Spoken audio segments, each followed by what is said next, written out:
All right, y'all, welcome back and happy Friday. We have some big updates to the 2026 class. Please make sure to like and subscribe to the channel. And we're going to start with my dog, Celeste Moa, five-star athlete with 24/7 sports. He can play wide receiver or safety. I like him better playing at safety. I mean, obviously, he's good at either one. I'd say he's very close to being a five-star wide receiver, so like a higher end four-star. But playing at safety, there's no question that his talent level is super high. He's a like one of the best safety prospects in this class, one of the best safety prospects that Tennessee signed, period, point blank. I think to get, to start things off, he's probably going to be playing offense for Tennessee. He can do special teams too, y'all, but, probably going to be starting at wide receiver. So shouts out to Coach Polk, really this whole staff for going out and getting a player from the state of Utah with so many ties to the University of Utah. But yeah, I mean, he should be able to help us as a freshman playing on offense. But on defense, I think that he could maybe start for us, just honestly speaking. Now, he wanted to play SEC ball. He's going to have his chance to hopefully play both ways. I want to see him playing both ways. I want us to get our first Heisman Trophy winner. He has a chance to be one of those guys. And I've, wanted him for such a long time, and y'all already know that. But, for me, he was number one on my big board, and I said that after Tennessee lands him, everything else is pretty much gravy. Obviously, there are still maybe like a couple of other spots that Tennessee could go out and land some prospects at. And this is going to be really like the biggest spot at Leo. So this is Andrew Rogers, and he's a four-star, 6'6", 240 pounds. He's actually teammates with Faison Brandon at Grimsley High School. But I love his film. Okay, he was in the 2026 class. He moved up to the 2026 class. So really young guy, but his burst off of the football, the way that he can bend, that length. If he really is 240, I mean, he's pretty much already filled out. I think that he could help Tennessee as a freshman, maybe. Now, this is the thing.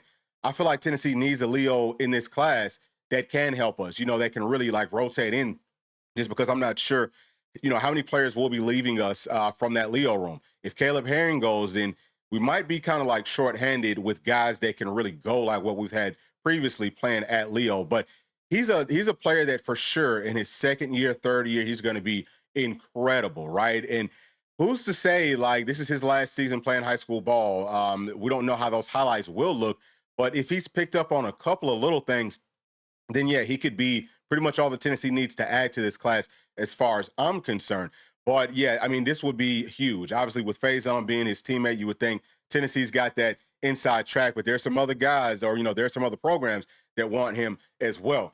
Now, this is the last guy that we're going to be talking about, just, looking at clips and all that type of stuff. And this is Lincoln Watkins. So he's a tight end. You can see that he's already chose a different program. Sounds like Tennessee will be losing Carson Sneed here pretty soon, but he has good size, 6'4". They're saying here, about 230. I don't know exactly what his real weight is. I think that, that 6'4" range, close to 230 coming up on campus. We've seen some of our players like Brame. He gained 30 pounds. I think he came up at like 220 or, something like that, maybe even less than that. But he's now at 243. If he can gain the weight, then he's going to be perfectly fine. And I don't think Tennessee really needs him coming up for next year, right? Like for the 2026 year. I don't think that we would need him to help us out in that room because it'll still be very deep. We're very talented, very young. I think that obviously Miles Kitselman, he's gone. Ethan Davis, he's probably also gone. So you have three scholarship guys.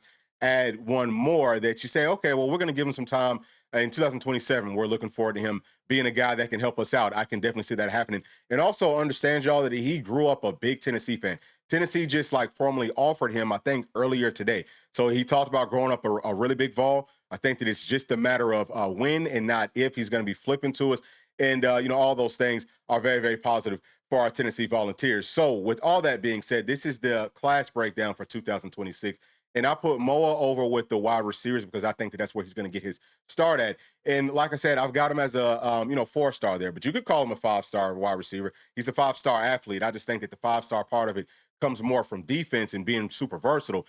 But yeah, I mean, he's going to be really, really good. Probably, the highest rated. If I'm just like redoing all the rankings and all that for everyone in this class, he'd be the highest rated wide receiver that we have at this time. Keep in mind, Tristan Keys, he is coming up. I think that he's going to be flipping to Tennessee. We'll talk about that some more in just a second. But this class looks great, right? I mean, we've, hit on all of our needs. Running back's the only place that we haven't added any players at. Savion Harder might fill that spot. Tennessee doesn't really need to go add another running back, I don't think, in this class.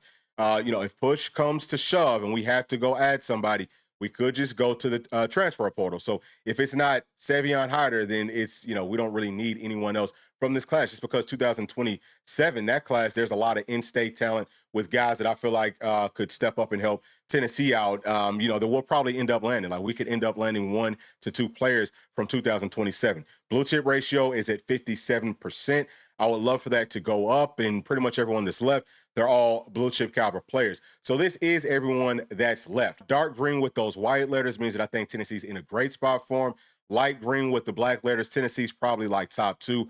If it's just a, like white background, I don't know. I think Tennessee's probably not in the best spot for those players. But Tristan Keys, I do think that he's going to be flipping to Tennessee. He, to start this cycle off, Tennessee was his #1 program. He's wearing Tennessee gloves everywhere, really close with Faison Brandon, chooses LSU. We talked about this on Patreon. I think that maybe, got some money out of that deal at this point, and I'm just purely speculating.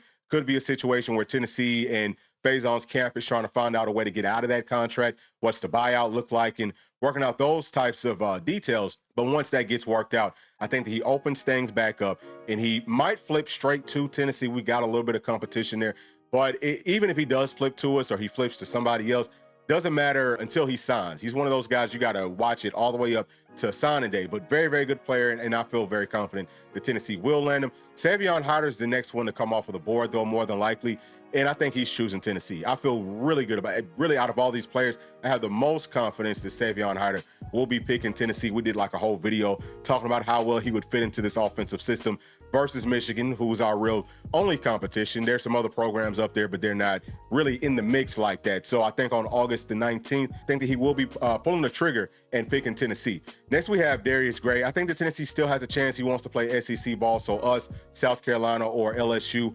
I don't know. It's probably based off of several factors. For me, the fact that he's going to be choosing his program earlier now, because he talked about waiting until after the season ends. Now that he's choosing earlier, I would say that's probably not the best thing for Tennessee.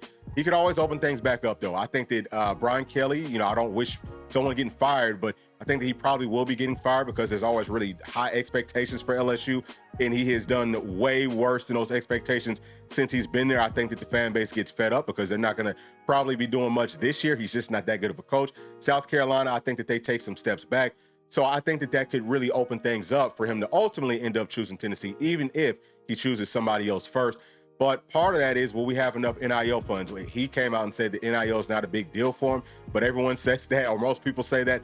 I don't know how true that actually is. If we're talking about a difference of $400,000 or something like that, then yeah, that would be probably not the wisest choice for you to pass up all that money. But there's still just so many different factors, moving pieces. He really does like Tennessee, though. I would say that we're more like top 3, maybe not so much top 2 for him. Tristan Givens, he's an edge rusher. He's a Leo for me. He's the best Leo that's left that Tennessee could land. And he could definitely play as a freshman if we need him to. I don't know. I mean, some insiders have said that they feel confident that Tennessee can flip him. I think that there's a possibility. I just don't think that it's very likely. So we'll see what happens there. Hezzy Harris, for me, out of all the Leo types of bodies that's left, he would be number 3 just from top to bottom. We'll see how his senior film looks, but Tennessee could definitely flip him, right? He chose Auburn. I think that there's a really good possibility that Tennessee can flip him. Now, I think that Tennessee would try to add 2 Leos to this class, especially if one of them is Andrew Rogers, who is next on this list. He would be number 2, just as far as the overall talent from the Leo players that's still left for me personally.